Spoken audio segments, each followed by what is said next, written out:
The next album I want to talk with you about is Oingo Boingo, Dark at the End of the Tunnel, which was one of their later albums. They'd been around for a while, too. Yeah. They're another band that I would put in that category of they were always around. I had a roommate that was obsessed with Oingo Boingo. Really? I never got into it, really. I knew Danny Elfman the way a lot of Americans did through soundtracks of like the Batman and Simpsons, yeah. Pee-wee, the Pee-wee movies, and I did his association with Tim Burton. But tell me about Oingo Boingo.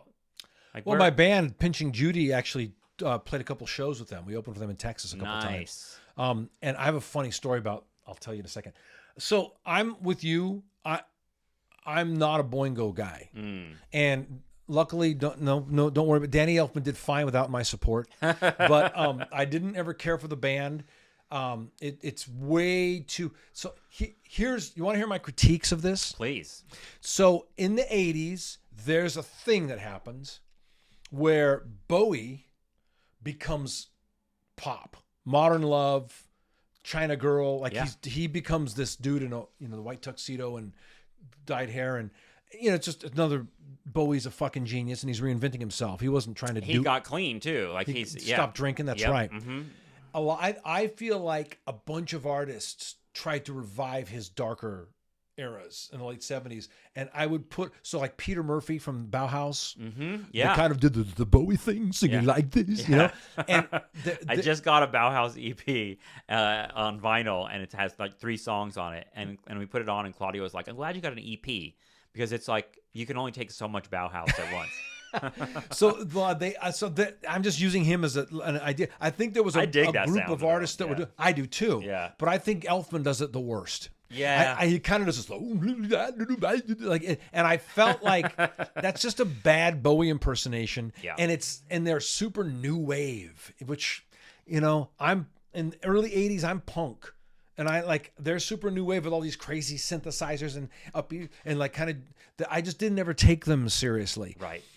So I was not a big Boingo fan. I was rolling my eyes at this album a little bit, like the lyrics, sort of the affect, the performance. This record's terrible. Yeah. And in 1990. They were still using all of the worst cliches of the 80s. The dive bombing whammy bar guitar shit and these silly synthesizers, very programmed drum sounds, and the snare sounds like shit and the lyrics are silly. And there's a song on the record called "Give Up the Ghost," and it sounds like what Power Station and Robert Palmer were doing in like the mid 80s. There's nothing new going on here. And they're one of the bands I'm like, wow, these guys did not see the 90s coming. No. When I heard him singing, "Drink the wine and eat the wafer," I was kind of like, oh, bro. Yeah. You're trying too hard. You should do soundtracks or something. Yeah. No, but the soundtracks are really good, actually. The soundtracks are really good. Yeah, they work well. So Oingo Boingo goes in the trash, everyone. You feel free to listen to it. Dark at the End of the Tunnel. Before you move on, you want to hear an interesting Oingo Boingo story? Please. Because we probably won't discuss them again. They only had one more record that they released before they broke up. This is the Oingo Boingo's final appearance on the podcast. It probably is. They did make another record in like 94, but they had changed their name to Boingo at that point. And it was just... But if you go back and look at older Oingo Boingo, like when they were in back to school and doing Dead Man's Party and stuff, their keyboard player, God rest his soul, his name was Michael Bassich. And in about 2008... I started doing this house band in Las Vegas called The Limit. You can look it up on YouTube. There's old videos of us. And we were an all-request rock band that played in the big lounge, the open area in Mandalay Bay. All we did was requests.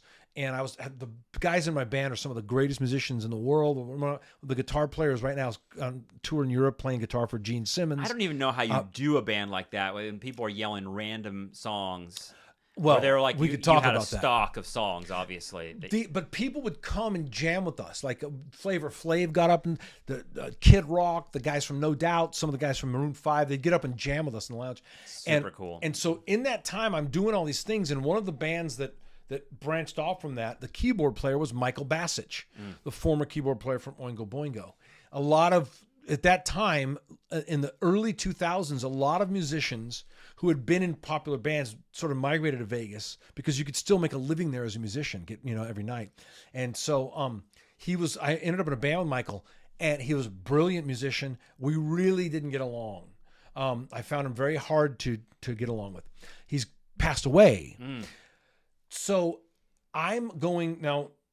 One time I'm going into town for a gig, and this is shortly after Michael had passed away. And I'm going to couch surf. A lot of times if I'm in town for a gig, I live in California, I'm going to Vegas, I'll just spend the night at somebody's house. So I'm spending the night at my friend's house. I will not name him because of what he did.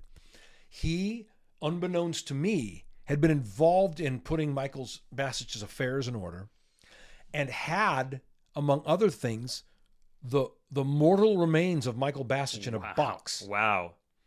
And Oingo Boingo keyboardist. When I woke up in his guest room in the morning, he had put that box next to me, and I had slept that night with Michael Bassett, his mortal remains next to me. Oh my God. And he thought that was hilarious. Yeah, I wonder if you had like Oingo Boingo-ish dreams that night.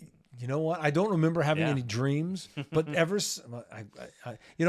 disturbing. You'd need to know Michael Bassett for me to be able to make a joke. I don't want to speak ill of the dead. He was a brilliant musician. Yeah. I played a lot of shows with him, and he was, Well, Oingo Boingo's pretty respected, I feel like, as much as we're shitting on this record. Oh, yeah. They're all great players. Yeah, I mean, people love them. Yeah, and obviously Danny Elfman is an accomplished composer and has a whole thing he's doing. I just never bought him as... he always seemed like a contrived pop star to me. Yeah.